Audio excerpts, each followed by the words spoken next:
Pistons in the nation's capital for their second meeting. That's artist David Garibaldi. He moves really fast and painted the Martin Luther King portrait on the floor there. Then they got to work. Bradley Beal. We were talking All-Stars earlier. Today is the last day you can vote, by the way, fans. And did you vote for Bradley Beal? I didn't as a starter, no. Did you vote for him as a reserve? I don't have that option. Okay, well, coaches get that. Okay, you're right. Job. Right, Not my job. I was just checking your voting. Well, we were talking about Kyrie Irving and who's the second Eastern Conference guard, and Beal's name came up. I don't know where you guys stand on that. They haven't won enough. Zeke, hard to make them all-star when you don't win more than they've won. They haven't. We were talking about enough. Vucevic. I mean, yeah. I know. But you know he's a all-star caliber player. Yes, sure. But when you look at what Simmons has done, when you look at even a guy like Bledsoe who's playing on the winning team, and then you look at the Kemba Walkers of the world. I mean, it's tough right now. Otto Porter at 19. I ended up going with Simmons, by the way. But no one will be mad at you for going with. Well, I hope no one's mad. There's no reason to be mad about it. No. Well, they might be mad. Somebody might be mad. Yeah. Okay. I know they're mad in Detroit because they've kind of fallen off the cliff here the last few weeks. Detroit's been having a tough time.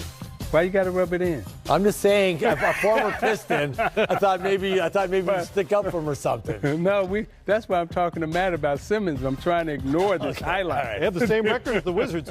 By the way, Wizards are now 7-4 since John Wall went down for the season, so that's happening again. And that discussion's going to happen again between now. I mean, everybody feeds, everybody eats, everybody's feeling better. Everybody's sated right now in Washington. Okay, all right. They're eating well. 101.87. Yeah, everybody's feeding each other. Mention the voting. You have until midnight tonight Eastern time to cast your vote for NBA All-Star 2019. Remember, the fans vote carries 50% of the weight. There's a media panel. That's 25%. Players vote 25%. So fans, do your job, man. Like, don't vote Robin Lopez in because you want to see him beat up a mascot or something like that. Vote for the guys who have played the best in this 45-game span. And don't do this guy has had a great career. What have you done this 45 games? And there will be no All-Stars in this next series of highlights we're going to show you. Because you know what happens? If you make a silly vote because you like the guy or it's a joke vote or whatever, then everyone's going to kill you in the league. Agreed. You voted in a guy who doesn't belong. Couldn't agree more. Anyway, that leads us to the Bulls and Cavaliers. Why are the Cleveland Cavaliers passing it to the Bulls guys all the time? That's really not good. Strategically, that's not a strong approach. No. They only had 14 turnovers. I just saw we just showed 5 of them. We just showed a lot of them, as it turned out. That's Zach LaVine. That's all-star talent. Speaking of which. Well, not an all-star, but all-star talent. Potential all-star talent.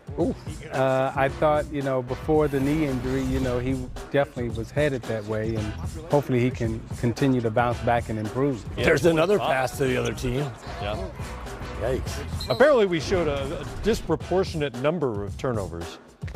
Maybe didn't completely represent what Cleveland did, but it wasn't good. No, they scored. Well, Chicago is points. Great in transition off the turnover. Yeah, when you pass to them, they're really a good team out in that transition area. Cue the Angels. Chicago's 10-game losing streak is over. Oh, thank goodness. Parade will be Wednesday, I think. Yeah, Cleveland, on the other hand, has lost 16 of 17. Oh. As you look at these two teams, Cleveland obviously post LeBron, they're in a complete rebuild. Chicago feels like there's more of a ray of hope there because of the young core. Markkanen finally came back. You got LaVine back. There's a ray of hope to get a lottery pick and add to their core of young talent. Now, will they get the first pick?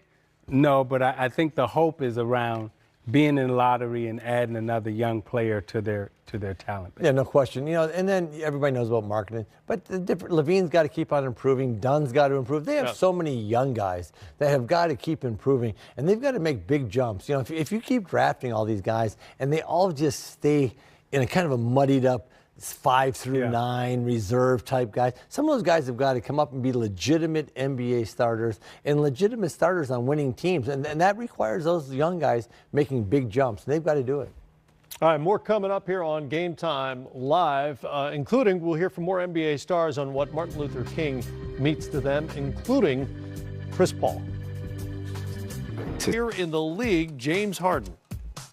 No human as hot as James Harden. It is all hard. It's one of the greatest individual offensive runs we've ever seen. The Beard also extended his streak to 18 in a row, scoring at least 30. The step-back three is an iconic shot. Just like the Skyhook, just like the Dream Shake, James Harden's step-back three is unstoppable. He's perfected the step-back where it's unguardable. Just continue to go.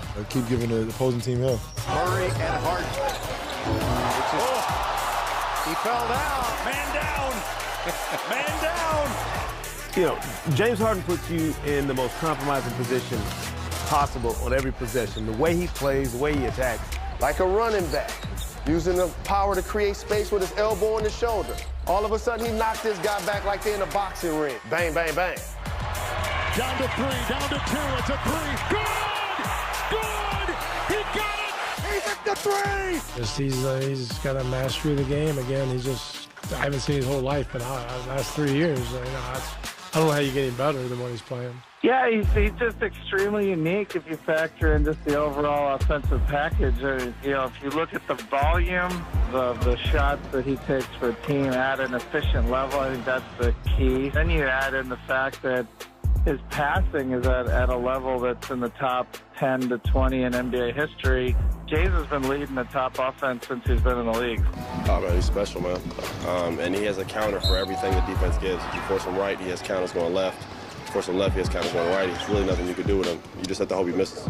We got 40 games left to go. Like, it's outside of anything that we've ever seen. So those shots you see him make at the end of games, he practices that stuff every single day. To see him actually do it in games is pretty incredible. Look, his whole team is hurt right now. At this point, I don't think there's any doubt about it. We still have half a season to go. Right now, James Harden is the NBA's MVP.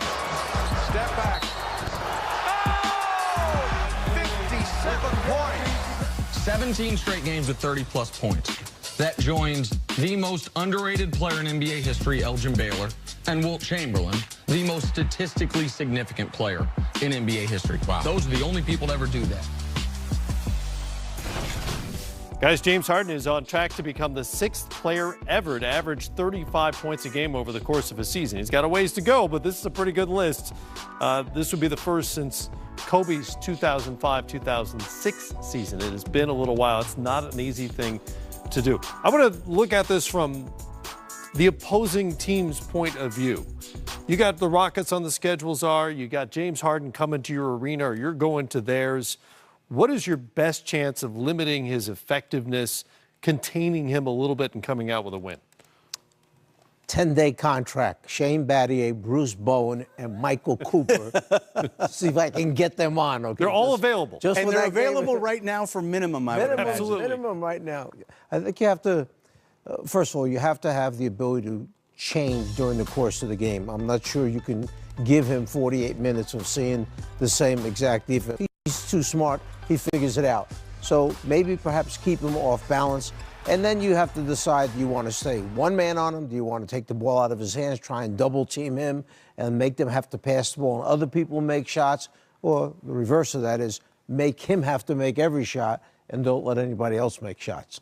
Yeah, that's interesting, Coach. When we were in Phoenix during our 7 seconds or less run, Raja Bell was far and away our best wing defender, and he drew the short straw. He had to be the Kobe Bryant assignment. And we were driving ourselves crazy trying to figure out a way to slow Kobe down.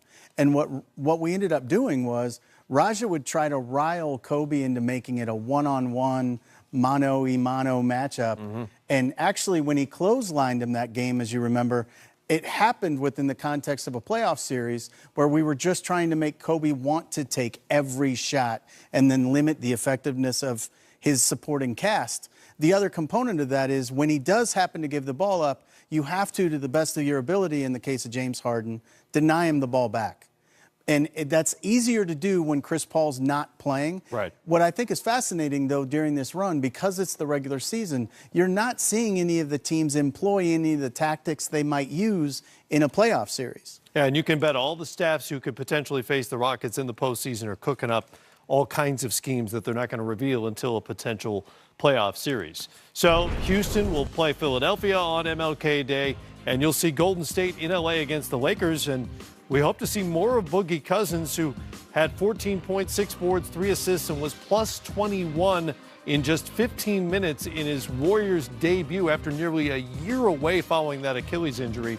That happened on Friday against the Clippers. What'd you see?